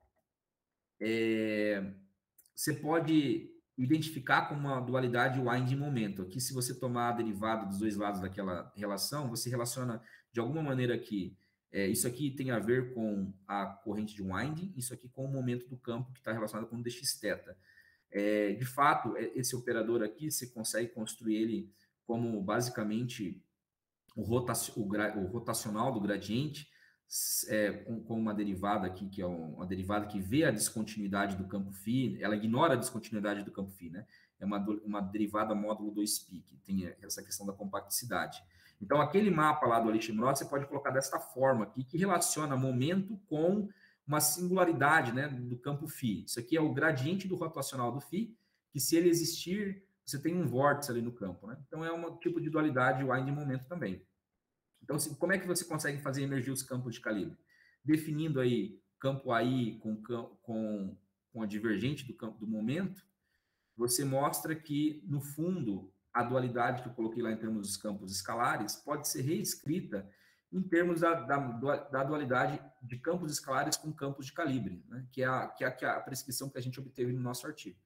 Então, é outra maneira de ver que, de fato, é a dualidade partícula-vórtice que está aparecendo aí.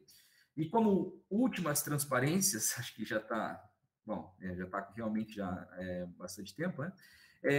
A gente aqui construiu explicitamente os operadores de criação e destruição de vórtices nos dois modelos, no modelo original e no modelo dual, e reescreveu esses operadores em termos de campo de calibre usando as prescrições que a gente fez. E, de fato, se você rastreia aí, né, como esse fitil pode ser escrito lá usando as prescrições em termos dos campos de calibre, você mostra que esse operador de criação de vórtice no modelo original, ele, no fundo, é um operador de criação de vórtice numa teoria de calibre, né? Ele cria um fluxo mesmo magnético. Dá para você ver aqui sanduichando esse cara usando as relações de comutação na teoria autodual. Então, esse cara aqui, Enaifitil, ele cria um fluxo magnético na teoria autodual, ele cria um vórtice magnético. Por outro lado, esse campo Enai-Phi, ele cria um vórtice na teoria de Maxwell-Chern-Simons. Então, que tem esse caráter dual. Se você escreve em termos dos campos, dos graus de liberdade macroscópicos, esse cara aqui fica escrito em termos aí do divergente do π. Basicamente, isso aqui é a equação de Gauss, né? A equação de Gauss na teoria de Maxwell-Chern-Simons. E aí você vê que esse operador, ele cria um vórtice no modelo de Maxwell-Chern-Simons. Então, realmente, esses campos escalares que estão relacionados pela dualidade partícula-vórtice, quando você vai para baixas energias, eles criam vórtices nas respectivas teorias de calibre, né? E acho que corrobora bem a construção que a gente discutiu, né? Então, só para finalizar, só aqui eu resumi o que a gente fez, né? A gente obteve a relação entre as prescrições diferentes para obter teorias efetivas e mostramos como que elas podem ser obtidas aí de uma estrutura de calibre emergente. E a nossa convicção é de que essas construções elas não são específicas, né, para discutir esse sistema de fases Hall aí da série de Laughlin particularmente, né? É uma construção mais geral que envolve aí configurações topológicas, configurações locais, e explorar esse mapa pode ser útil para a gente discutir relações entre outras teorias efetivas para outras fases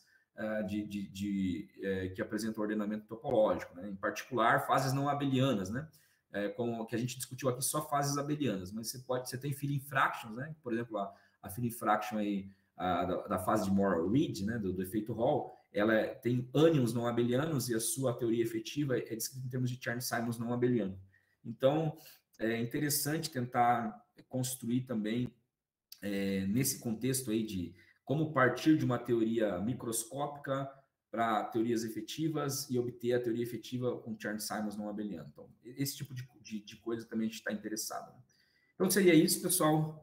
Obrigado aí pela atenção de vocês e desculpe se foi muito rápido, muito atropelado. Achei que ficou um pouco no final aqui, mas, enfim, tentei resumir basicamente o que a gente fez nesses artigos. Se alguém tiver interesse aí, as referências estão aqui. Eu estou aberto aí a questionamentos. Bom, Carlos, muito obrigado pelo seminário realmente bem extenso, bem completo também. Eu vou convidar, então, todo mundo presente aqui para abrir o microfone para a gente poder agradecer ao seminário, por favor.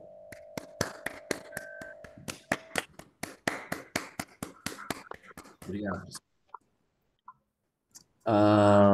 Deixa eu ver aqui as pessoas, deixa eu abrir minha câmera. Deixa eu ver como é que está aqui. Bom, vou abrir então para o Pedro Gomes. Já vamos abrir com o Pedro Gomes fazendo pergunta. Pedro, fica à vontade de abrir seu microfone, tá bem? Tá, obrigado. O Carlos, só no que você falou lá da simetria generalizada, pensando do ponto de vista da teoria XY, uma coisa que a gente sabe é que a carga dessa simetria generalizada ela age sobre operadores de linha. Uhum. Na teoria bosônica lá, o que é isso aí? Tem a ver com linha mundo do vórtice? Como que é esse operador de linha na teoria bosônica? Você pensou sobre isso? Um pouco sim, né? A gente até conversou, acho que um pouco sobre isso há muito tempo atrás, né? Não tem que retomar essas discussões. Mas, de fato, né? Ali deixa eu tentar ver se eu lembro aqui alguns pontos, né? Porque do ponto de vista da teoria de calibre, né? Que é o F-mini, a carga, aí você tem lá os operadores de Wilson, né? Que eles que são carregados por essa simetria. Eu Sim. fiquei com dúvida do De ponto de fato, vista assim, né? da teoria escalar XY. Tem um ponto aqui, né, que tem que ser entendido, eu acho que com um pouco mais de cuidado. Deixa eu só ver onde é que tá essas relações aqui, deixa eu ver se eu volto. Mais para cima.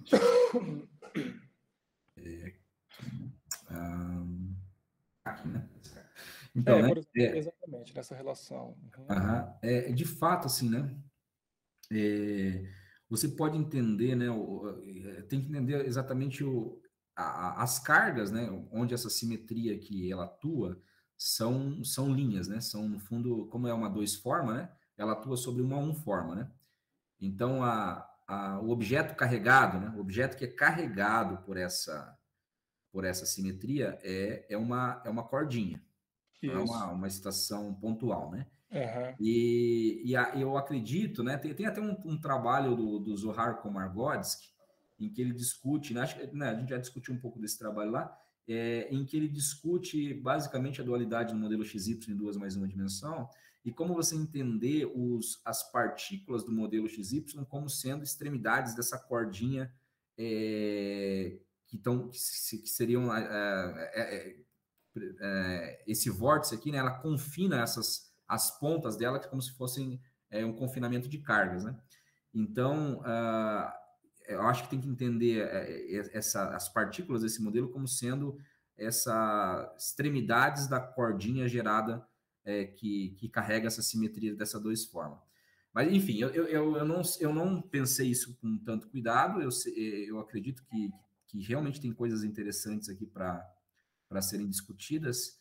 E de fato, você tem os vórtices aqui, né, na teoria original, que devem estar relacionados também com cordas eletromagnéticas na teoria dual, né?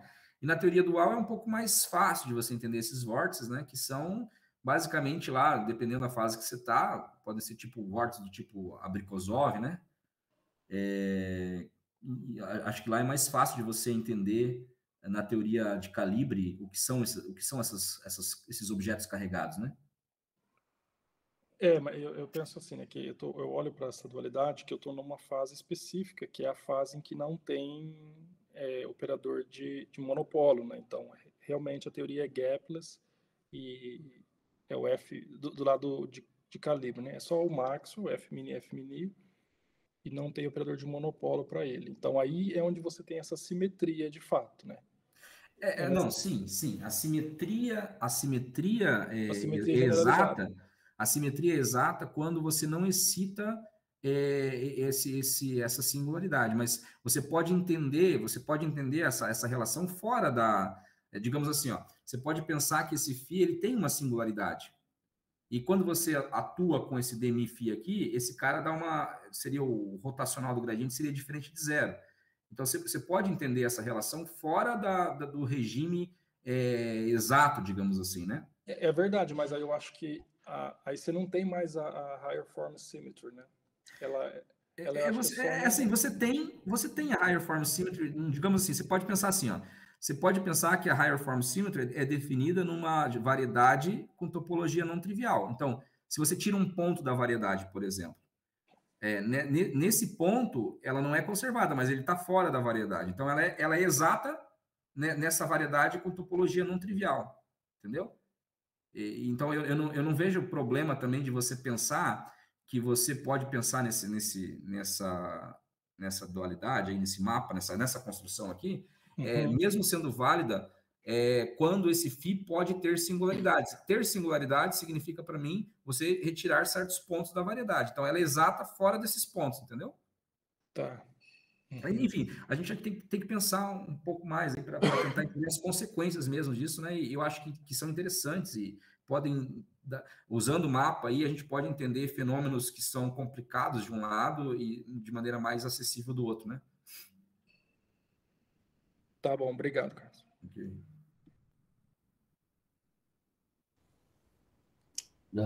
Bom, deixa eu ver aqui.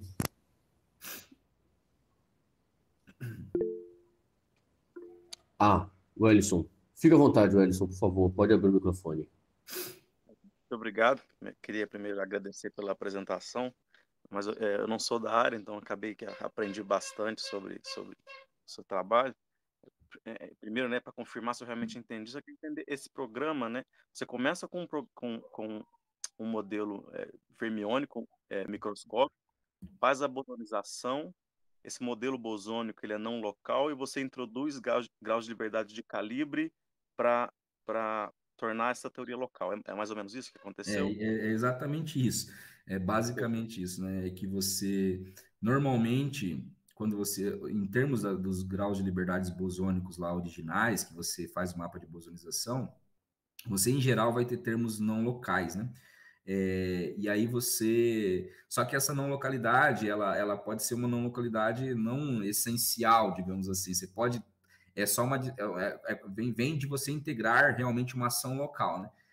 E, de fato, como você tinha uma ação local originalmente em termos de fermions, você não espera, digamos, não localidades problemáticas na teoria bosônica, né? Então, é mais um exercício, um problema de você tentar encontrar a versão local da teoria, né?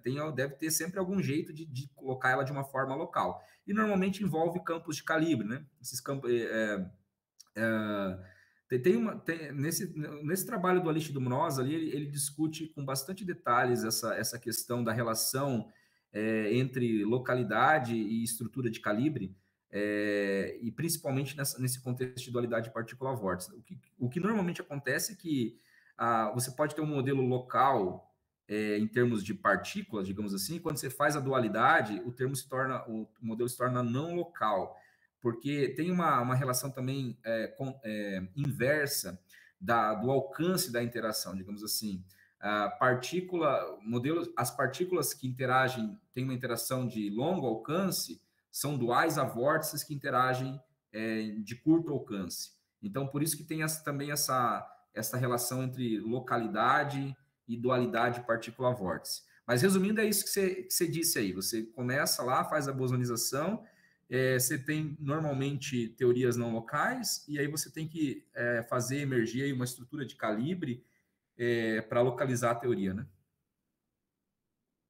Ok. A minha pergunta foi no sentido de que, recentemente, algum colega meu, a gente fez um trabalho exatamente sobre vórtices, né, em teorias de Maxwell-Chern-Simons, só que a gente queria um ingrediente a mais que era preservação de paridade e reversão temporal. Porque, tipicamente, o termo de Chern-Simons, né, se eu tenho um único campo de calibre, ele viola a simetria de reversão temporal. Então, o que a gente fez é, essencialmente, dobrar o número de graus de liberdade de uma maneira conveniente, de maneira a preservar o número de graus de liberdade. Então, a gente tinha 2 campos escalares carregados, 2 campos de calibre, 2 U1s, tudo construído de maneira a preservar isso. Bom, a motivação foi essencialmente essa, do ponto de vista de simetria, mas naturalmente vem a pergunta, né? Qual que seria o modelo microscópico? Faria sentido? Qual que seria o modelo microscópico que levaria ao aparecimento desses 2 campos de calibre, duas U1s, ou questão de bosonização? Como é que seria? Você tem algum hint, algum palpite do que seria, o que levaria a esse tipo de estrutura, né? Chern-Simons misto, coisas desse tipo.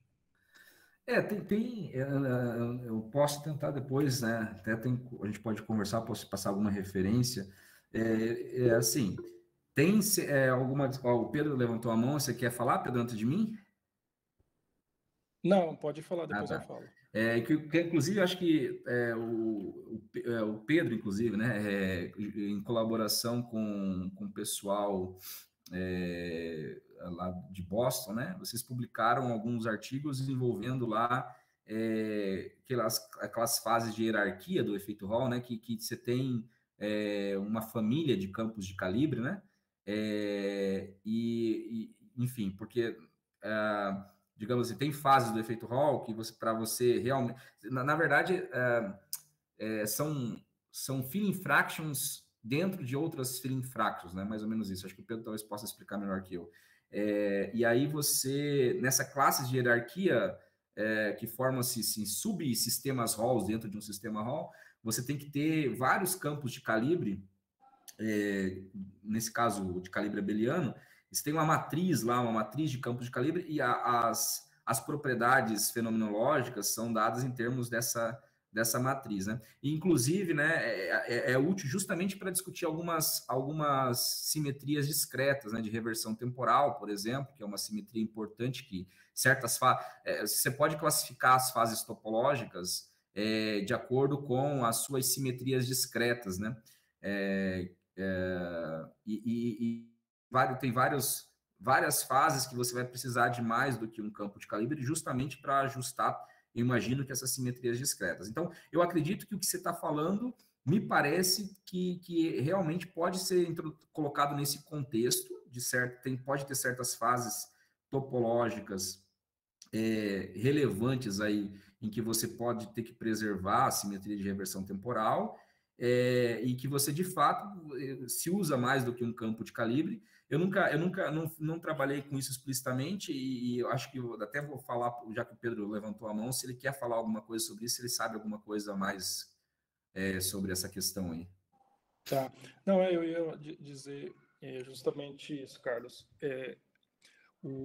A teoria que acho que é o Ellison, né? O Ellison está falando é tipo um BF, né? Que aí ele é um Chern-Simons misto e, consequentemente, ele pode ser invariante por reversão temporal. Então, tem uma classe de fases topológicas, por exemplo, os topological insulators, né? Z2, modelo de Kane-Meili, que é um modelo de fermions que tem fermions livres, essencialmente, né? A estrutura não trivial tudo a nível de teoria de banda, e a teoria efetiva para ele, então é um modelo que é invariante por reversão temporal, e a teoria efetiva é de fato um Chern-Simons misto, um BF, então um termo de Chern-Simons que envolve dois campos.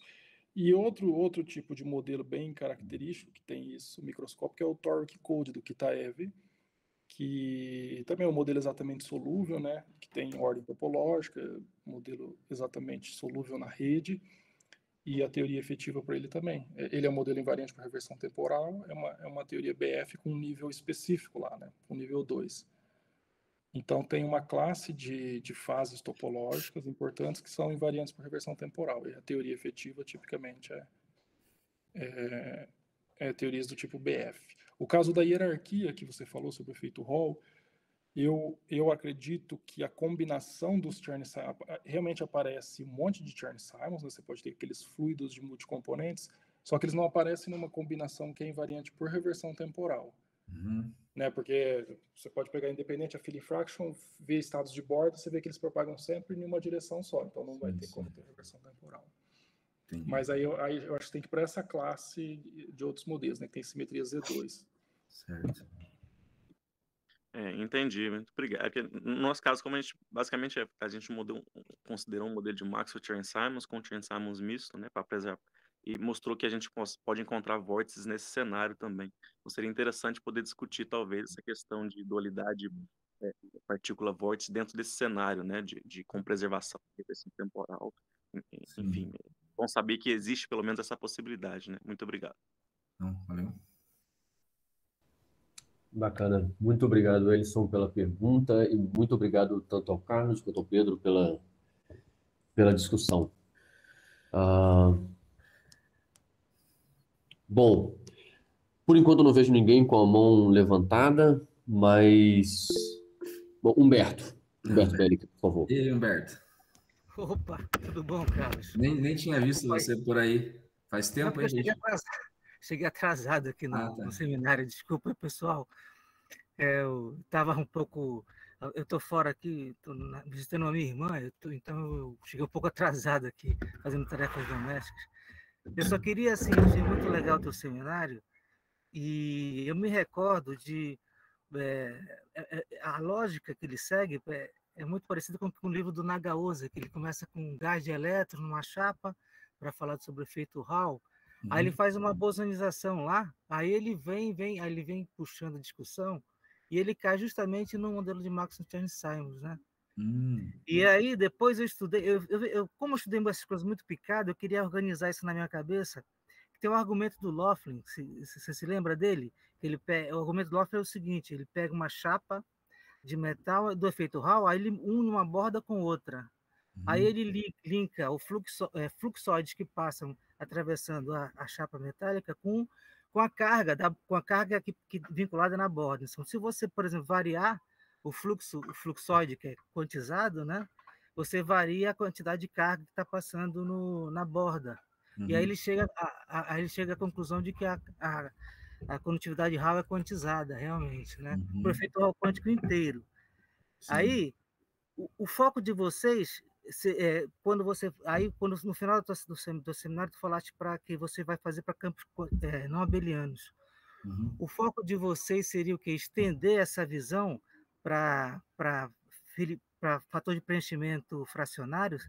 Seria isso ou eu estou entendendo mal as coisas? Não, beleza, Humberto. Não, eu não vi muito a discussão do livro do Nagaosa, eu não conheço muito.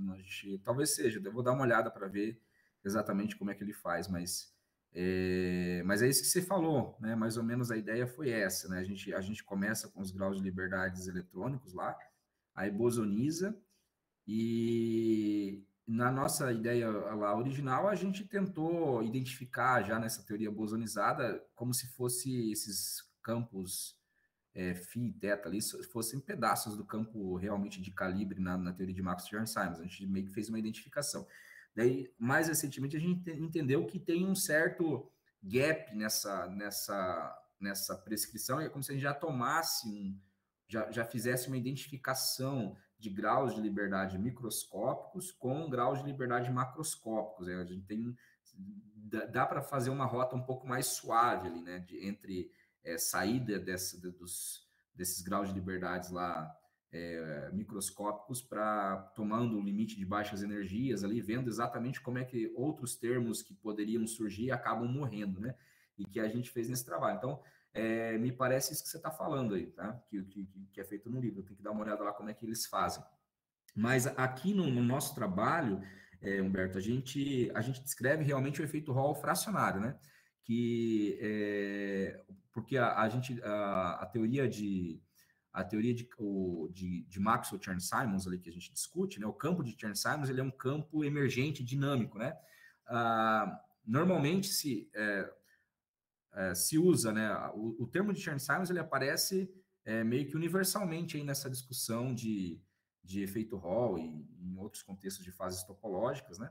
E no efeito Hall inteiro, o Chern-Simons que aparece basicamente é o Chern-Simons lá de um campo externo, né? Do campo realmente eletromagnético que você testa a amostra lá, né? Se você liga lá um campo, você faz o sistema Hall, né? Daí você para entender a fenomenologia, você liga um campo eletromagnético externo para ver ali como que se comporta, como se o sistema se reajusta. Então, o efeito Hall inteiro, o termo de Chern-Simons, ele é para esse campo eletromagnético real mesmo, né? Na nossa discussão aqui, como a gente está discutindo o efeito Hall fracionário, ele tem dinâmica, né? O efeito Hall fracionário, ele tem graus de liberdade topológico mesmo, que são as excitações de quasi-partículas, são os ânions, né? Os ânions, nesse caso, abelianos. Então, a nossa discussão, a gente fez explicitamente a discussão da série de Laughlin, né? Do efeito Hall fracionários com as filling fractions 1 sobre M, né? Onde M é inteiro. Mas existem muitas outras séries de filling fractions, né, em que são teorias um pouco mais complicadas, por exemplo, né, até tem séries de filling fractions ali que os ânions são não abelianos. Então, a nossa ideia é tentar usar essa construção de fios quânticos, inclusive também tem, aqui eu falei principalmente de bosonização abeliana, né, pode ser conveniente, isso não está muito claro ainda, que no caso de fases não abelianas, usar diretamente a bosonização não abeliana, né?